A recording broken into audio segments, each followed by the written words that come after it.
The red corner, wearing the white trunks with black trim, weighing in at 159½ pounds.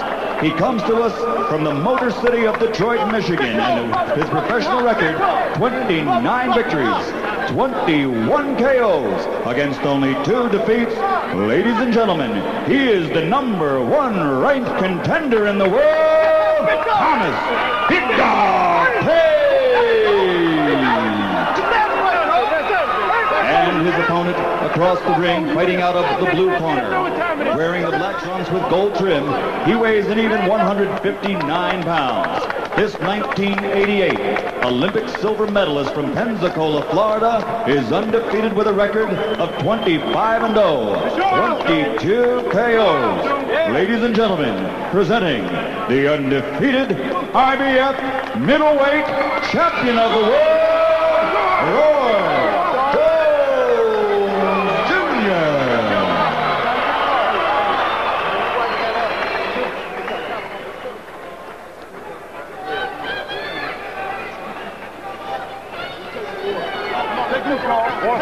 water bottle. Hands up. The water bottle. Take it loose. Take it loose. Come on. You got the whole business. Come on. Take it loose. You got to take this shit, dog. You got to take it. Shake loose, baby. Shake loose. Take loose. Shake loose, dog. Okay, I spoke to both fighters in the dressing room. I'm cautioning again, obey my commands at all times. Shake, gloves, and good luck. Take loose, dog. Dog time, baby. All right, we're ready to go. Obviously, Thomas Tate trying to bait Roy Jones Jr. to start this one, but Roy Jones Jr. really didn't mess with that too much. They don't even want to go back to their corners. Roy Jones showing disdain for the annex of Thomas Tate. And we begin round 1. What do you look for early, Al? I think Roy Jones wants to box Tate. He wants to move on him and counter-punch him. That's what he told me when I interviewed him earlier this week, and I think that's what we're going to see. Though he's getting some good counter right hands in already.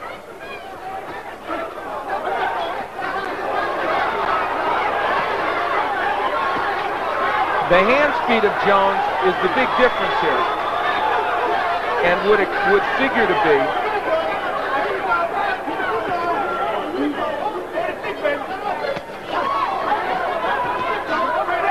Thomas Tate is not a huge puncher, but they feel, he and his camp and Mustafa Muhammad feel, Jones hasn't really been tested much by anybody as a puncher. Bernard Hopkins was a good puncher, but couldn't really land effectively against Jones. Jones has 5 career first-round knockouts. Tate with 3. And right now, Jones unleashing with that right hand. And I think he hurt Thomas Tate with that. Yeah, that back leg, that right leg of Tate wobbling. Well, posturing notwithstanding, this has been a great first round for Jones, and not such a good one for Thomas Tate. You know, you can talk about your opponent a lot.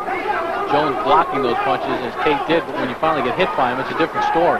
Yeah, you got to produce in the ring, and the hand speed of Jones giving Tate lots of problems. Even when Jones is against the ropes in the corner, which is not a place Roy Jones normally wants to be. The hand speed, and you can see it really makes a huge difference in this fight. Well, left hand scored. There's an uppercut as well by Roy Jones Jr. in the black trunks, and another one. Now, Thomas Tate stood up to the punching power of Julian Jackson, who was at that time very much a big puncher in this division. And so far, despite being hit with big punches in this first round, he stood up to the power of Jones, though being dominated this first round. That's been all Roy Jones Jr. in the black trunks. And I want to point something out right now. Roy Jones Jr. has a history of fading a bit in fights. In other words, even against Hopkins in the later rounds, he wasn't that effective. So I'm sure Tate is thinking, if I can get through this early barrage, I can still get something done against this guy. So we shouldn't count Tate out early, despite the fact that he is getting rocked with some pretty big punches. Closing seconds of this first round. The first title defense for Roy Jones Jr. Tell you what, though, Jones is showing a better arsenal of punches and a better variety than I have ever seen from him as a pro. The left hand has worked effectively along with the right. And that is the end of round 1. Tate says, you didn't hurt me. Jones has the scorecard. Good job, baby.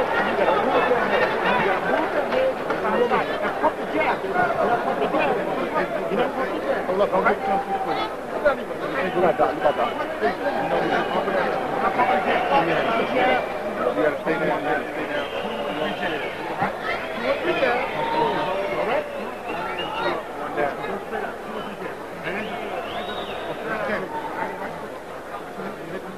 Don't go one down a little bit. Don't play. I'll set you with the stone check, okay? I'll just half a little bit. Early in the round, Roy Jones got in the right hand against Tate and got it in repeatedly, using the jab to set it up, and that's why he used that jab. Perfect 1-2 combinations. Then later on in the round, it will be a different weapon. It will be the hooks and the uppercuts by Jones. And what all this does is demonstrate what a good variety of punches Roy Jones has used. Round 2 underway. And interestingly, only 18 of Jones' 96 punches in round 1 were. Oh, and down goes Tate. Wow. There's an inside left. He's on the corner rope standing. Richard Steele with the count. Oh, and Tate. That's it. His corner comes out and stops it. And Roy Jones Jr. does advance early in round 2. His 6th career second-round knockout. Tate just walked right into that inside left.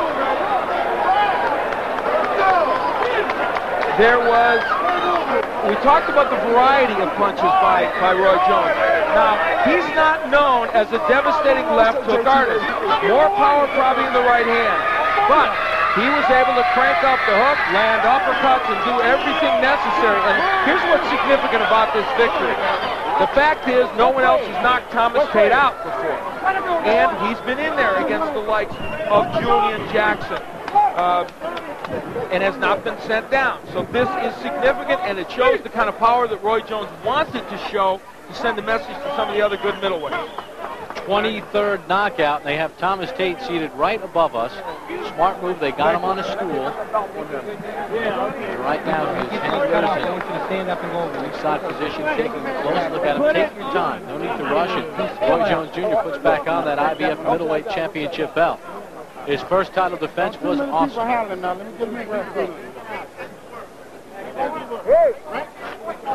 I love it. Well, an interesting start to round 2. Roy Jones Jr. just pummeling Thomas Tate. Number 1, baby. And the interesting thing is, the hand speed of Jones was just too much. And we'll take a look at the end of this bout. Yeah, let's watch the replay. I didn't even know what the hell you hit him with. The good left hand on the inside with a hook by Roy Jones Jr. And you know, you don't usually land a left hook like that from the outside, Bob, but Jones was able to do that. Here it is from the outside. I mean, you don't normally land a lunging left hook like that and get it in that fashion. Well, boy, it landed with a lot of authority. Yeah, Tate was leaning, too. Oh, wow. Looked a little bit like Floyd Patterson in the old days. Remember when he used to kind of jump out there with that hook? Also a Joe Frazier hook that hurt Muhammad Ali at Madison Square Garden in their first fight. Let's take a look. Eddie Mustafa Muhammad comes running right above us to stop this thing. He realized that Thomas Tate was in huge trouble, and you would have to assume Richard Steele was thinking about stopping it anyway. Eddie Mustafa Muhammad says, Just for a moment, Thomas Tate was distressed, but it was, as you see his legs wobble, you know that Thomas Tate did not want anything to do with it. And for Roy Jones Jr., this would be a dance step that Don Cornelius would be proud to put on his show. He looked like Hammer. Doing a little gallop there. He did indeed. And Thomas Tate was immediately put down on the stool at that point. Roy Jones Jr. celebrates win number 26, his 23rd knockout in very, very impressive style. Number 1. Now we take you up to our ring announcer, Michael Buffer. Ladies and gentlemen, referee Richard Steele calls a halt to the bout. 30 seconds into round number 2. The winner by TKO victory, and still the undefeated IBF middleweight champion of the world, Roy Jones Jr.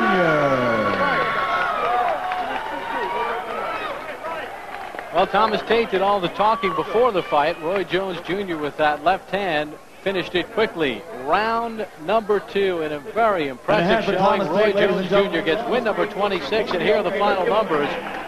Jones throwing 99 punches. He connected 51 of them. That's 52%. He just took the fight to Tate from the start, used the left hand and the right hand, and was dominant in winning this round. This fight in just 2 rounds of action. Al Bernstein has made his way into the ring. He's standing by with Roy Jones Jr. Thank you, Bob. I am here with Roy Jones Jr., who did something pretty significant here. Thomas Tate had not been knocked out to this point, and I get the feeling you really wanted a knockout in this fight because of all the stuff that had preceded the fight. Well, first of all, I'd like to thank God for giving me the opportunity to come out here and do the things that I did. What's up, Pensacola? Everybody, I still love you. I'm number 1, like to the head of JT, Mike, Ray, everybody up in Great Gorge. You know, it was wonderful. I came out here to get him because, for one, Barbera made me a proposition. He told me the best performance of the night would be the point guard for his new basketball team. I had to have it. Be the point guard for the. So you're going to play for the New Orleans Ball Club, playing point guard. Let's Bob go back on his word. Now that's what he told me, so I don't know. You know? That's some pretty good motivation now that I think about it. Some darn good motivation. What's up, PC? All right, you got the job done. You got it done early. One thing that it struck me was very impressive about your performance, and it's often the case with you, but even more so tonight, was the variety of punches. You started out with the jab, the straight right hand, but in the second round, you really came with the hooks and the uppercut. Well, the second round, see, the thing was, nobody never seen me really fight.